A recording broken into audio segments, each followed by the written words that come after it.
के शुरू होते ही हम डियाना नामी एक औरत को देखते हैं जिसके बेटे की हालत बहुत खराब है क्योंकि वो वक्त से पहले पैदा हो गई। इस वक्त वो इंक्यूबेटर में थी, उसे सांस भी बहुत मुश्किल से आ रहा था, इसलिए डियाना अपने बेटे को देखकर तड़प रही थी। वो यही सोच रही थी कि न जाने उसकी बेटी इस हालत में कब तक जिंदा रहेगी। सीन अब कट होता है और 17 साल बाद हमें उसी बच्चे को दिखाया जाता है। इस बच्चे का नाम क्लोई है। वो बड़ी हो चुकी है और वक्त से पहले पैदा होने की वजह से उसकी बॉडी के कई हिस्से काम नहीं करते, साथ ही साथ वो अस्थमा और हार्ट पेशेंट भी है। अपनी जिंदगी को नॉर्मल रखने के लिए क्लोई को बहुत सारी मेडिसिन लेनी पड़ती है। इन सारी कॉम्प्लिकेशंस के बावजूद भी क्लोई काफी ज़हीन है। वो एक बड़ी यूनिवर्सिटी में एडमिशन लेना चाहती थी, पर यूनिवर्सिटी उसकी भेजी हुई एप्लीकेशन का कोई जवाब नहीं देती। ऐसे में उसे लगा कि उसे यूनिवर्सिटी से रिजेक्ट कर दिया गया होगा। फिर हम देखते हैं कि डियाना यानी उसकी मॉम अभी ग्रोसरी की शॉपिंग करके घर वापस आई थी। घर आते ही वो फोन कॉल पे बिजी हो जाती है और क्लोई जैसे ही ग्रोसरी बैग से चॉकलेट्स लेने के लिए बैग खोलती है तो उसे इसके अंदर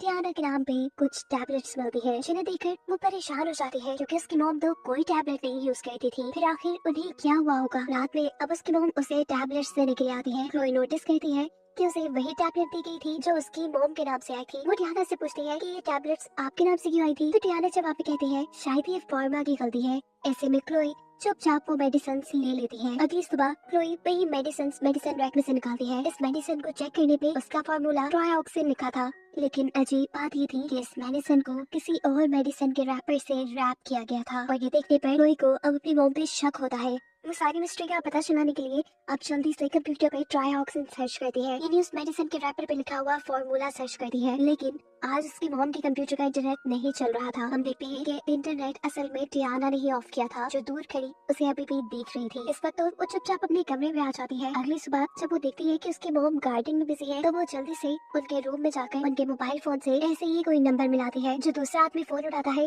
वो उससे कहती है प्लीज मेरी मदद करें, मुझे एक मेडिसिन का फार्मूला सर्च करके बता दे, ये मेरे लिए बहुत जरूरी है। फोन की दूसरी तरफ वो आदमी क्लोई का काम कर देता है। वो उसे बताता है कि ट्रायोक्सिन नामी फार्मूले की टैबलेट अक्सर हार्ट पेशेंट्स को दी जाती है। ये रेड कलर की टैबलेट होती है, लेकिन इस वक्त क्लोई के हाथ में जो टैबलेट थी वो ग्रीन कलर की थी। इस वक्त उसे शक होता है कि उसकी मॉम कुछ तो गड़बड़ कर रही है उसके साथ। उसे अब किसी भी तरह इस मेडिसिन का असली फार्मूला पता चलाना था ताकि वो इसके साइड इफेक्ट्स को जान सके। इसीलिए वो कुछ सोचते हुए डिनर के टाइम डियाना से कहती है कि काफी टाइम हो गया है, हम कहीं गए नहीं, क्या हम मूवी देखने के लिए थिएटर जा सकते हैं? डियाना उसे थिएटर ले भी जाते हैं। जब सब मूवी में मगन थे तब क्लोई डियाना से पूछकर वॉशरूम के लिए निकलती है, लेकिन असल में वॉशरूम नहीं जाती बल्कि पास की एक फार्मा कंपनी में चली जाती है। वो एक मेडिसिन फार्मासिस्ट को देते हुए कहती है कि मुझे इसके बारे में पता चलाना है कि आखिर ये किस चीज की टैबलेट है और इसके साइड इफेक्ट क्या है। फार्मा उसे इस मेडिसिन की इन्फॉर्मेशन देने से मना कर देती है क्योंकि ये मेडिसिन उसकी मॉम के नाम पे ली गई थी। यहाँ क्लोई फार्मा से कहती है असल में मैं और मेरी मॉम गेम खेल रही है, उन्होंने मुझे ये टास्क दिया है कि मैं इस मेडिसिन का फार्मूला ढूंढ के लाऊं। प्लीज अगर आप मेरी मदद कर देंगी तो मैं जीत जाऊंगी। ये सुनते हुए फार्मा उसे सर्च करके बताती है, ये सुनते हुए फार्मा उसे मेडिसिन देकर बताती है कि ये मेडिसिन डॉग्स के लिए इस्तेमाल होती है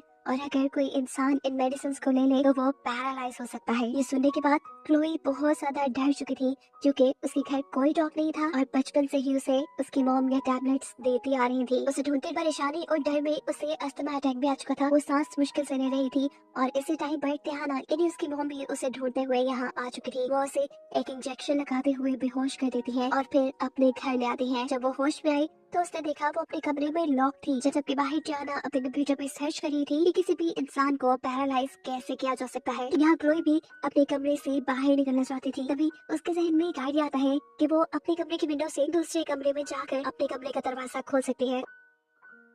वो हॉट आयरन रॉड लेकर अपने मुंह के अंदर ठंडा पानी भरती है और अपनी खिड़की से बाहर की तरफ जंप कर देती है। मुश्किल से रेंगते हुए वो अपने मॉम के रूम तक पहुंची थी तो उसकी विंडो को सबसे पहले वो आयरन रॉड से गर्म करने के बाद उसके ऊपर ठंडा पानी फेंकती है। ऐसे विंडो के टूटने पे वो इस कमरे में आ चुकी थी। वो इस कमरे से जल्दी से बाहर जाती है और अपने रूम का दरवाजा खोलती है। उसको दोबारा से सांस लेने में मुश्किल हो गई थी। वो ये रूम में रखा हुआ अपना इनहेलर यूज करती है और जल्दी से स्टेयर्स से नीचे आने की कोशिश में लग जाती है, पर देखती है कि अब उसकी लिफ्ट काम नहीं कर रही। लेकिन उसे किसी भी हालत में नीचे जाना था।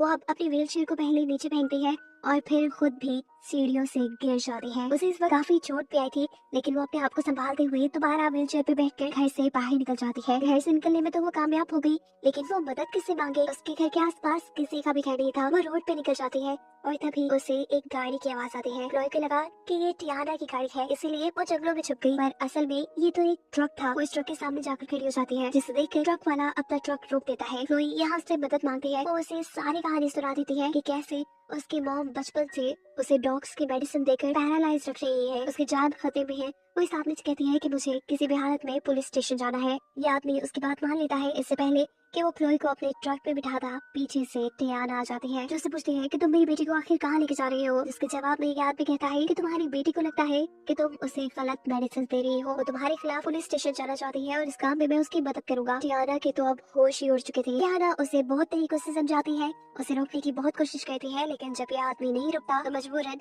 टियाना को गलत रास्ता इस्तेमाल करना पड़ता है। और यहाँ पर क्लोई का बेहोश होने वाला इंजेक्शन इस आदमी को लगाकर क्लोई को घर वापस ले जाती है। यानी एक और मरतबा क्लोई उस खतरनाक जिंदगी में पहुंच चुकी है। टियाना ने क्लोई को उसकी बेसमेंट में जंजीरों से बांध के रखा था और यहाँ पर वो एक मेडिसिन भी बना रही थी ताकि वो क्लोई को हमेशा के लिए पैरालाइज कर सके। क्लोई हर हाल में यहाँ से निकलना चाहती थी, इसीलिए वो बेसमेंट के अंदर ही कुछ जरूरी चीजें ढूंढना शुरू कर दी है, जिसकी मदद से वो यहाँ से निकल सके। इसी दौरान क्लोई को यहाँ पे कुछ इम्पोर्टेंट डॉक्यूमेंट्स भी मिलते हैं, जिसमें उसका यूनिवर्सिटी से आया हुआ ऑफर लेटर भी था, जिसे उसकी मॉम ने यहाँ छुपा लिया था। ये देखकर क्लोई काफी दुखी होती है, क्योंकि ये उसकी जिंदगी का सबसे बड़ा ख्वाब था जो उसकी मॉम ने तोड़ दिया। थोड़ा और ढूंढने पर क्लोई को यहाँ हॉस्पिटल के डॉक्यूमेंट्स भी मिलते हैं, जो उसी के नाम पर थे। उसे डॉक्यूमेंट्स देखने पे पता चलता है कि क्लोई नामी प्रीमेच्योर बच्ची जो आज से 17 साल पहले पैदा हुई थी, वो पैदा होते ही चंद घंटों बाद मारे जा चुकी थी। यहाँ उसका डेथ सर्टिफिकेट भी था। अगर वो बच्ची मारी जा चुकी थी तो क्लोई कौन थी? क्लोई को इन्हीं डॉक्यूमेंट्स में एक न्यूज़पेपर की कटिंग भी मिलती है, जिसमें एक कपल की फोटो थी। वो लोग रो रहे थे क्योंकि जिस दिन जिस हॉस्पिटल के अंदर क्लोई पैदा हुई,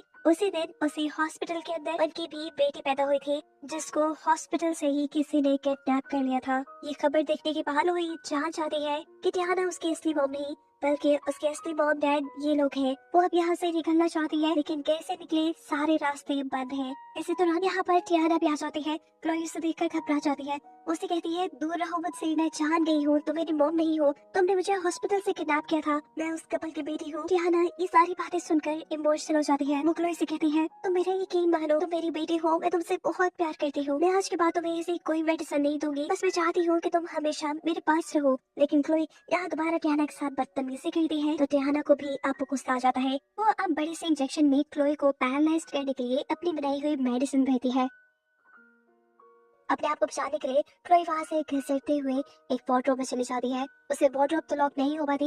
वो अपने आप को बचाने के लिए यहाँ पे एक लिक्विड पी लेती है, जिससे वो बेहोश हो चुकी थी। टियाना को लगा वो मर गई, और ये सोचते ही टियाना की हालत खराब हो गई थी। वो बहुत ज्यादा रो रही थी, क्योंकि वो सच में क्लोई को अपनी बेटी मानती थी। वो क्लोई को अपने से दूर भेजना नहीं चाहती थी, और वो क्लोई को पैरालाइज होने वाली भी मेडिसिन इसीलिए दिया करती थी कि कहीं वो अपने असल पेरेंट्स के पास ना चली जाए। अब क्लोई को जब होश आया तो उसने अपने आप को हॉस्पिटल में पाया। उसके इर्द गिर्द डॉक्टर्स थे और उसके स्टमक को साफ किया जा रहा था। वो रूम से बाहर देखती है तो वहाँ टियाना खड़ी थी, यानी वही उसे हॉस्पिटल लेकर आई होगी। उसे देखकर वो दोबारा से डर जाती है और पास खड़ी नर्स को बुलाती है। वो उसे इशारे से एक पेन और एक पेपर मांगती है, जिस पर वो नर्स को कुछ लिख कर बताना चाहती थी, और ये चीज बाहर टियाना भी देख लेती है। टियाना जानती थी कि क्लोई नर्स को उसी के बारे में बताएगी, इसीलिए वो वक्त रहते ही हॉस्पिटल का इमरजेंसी अलार्म बजा देती है। हॉस्पिटल में अफरा तफरी मच जाती है और इसी का फायदा उठाते हुए वो यहाँ से क्लोई को लेकर भाग जाते हैं। अब जैसे ही नर्स रूम में आई तो उसने देखा कि क्लोई वहाँ थी ही नहीं, क्योंकि क्लोई ने उसे पेन और पेपर भी मांगा था कुछ बताने के लिए।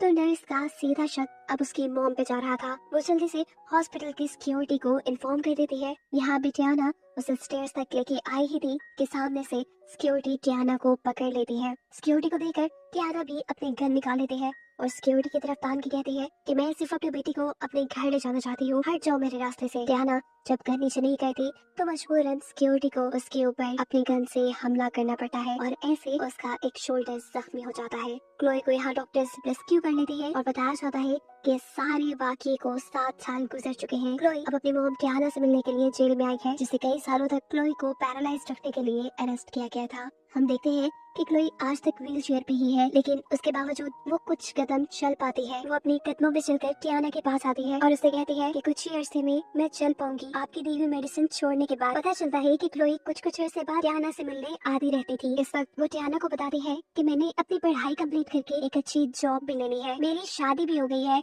और मैंने अपने असली पेरेंट्स को भी ढूंढ लिया है। टियाना बस खामोशी से उसकी बात सुनती जा रही थी। इसके बाद हम देखते हैं कि क्लोई अपने मुंह के अंदर से कुछ रैप की हुई टैबलेट्स निकालती है, वही टैबलेट्स जो जिंदगी भर टियाना उसे पैरालाइज रुकने के लिए देती रही। और अब ये मेडिसिन क्लोई उसके मुंह में डाल रही थी। साफ जाहिर था कि वो टियाना से अपना बदला ले रही है और वो नहीं चाहती कि कभी भी टियाना इस जेल से बाहर आए, जिसे अब दिखाते हुए ये कहानी यहाँ खत्म हो जाए।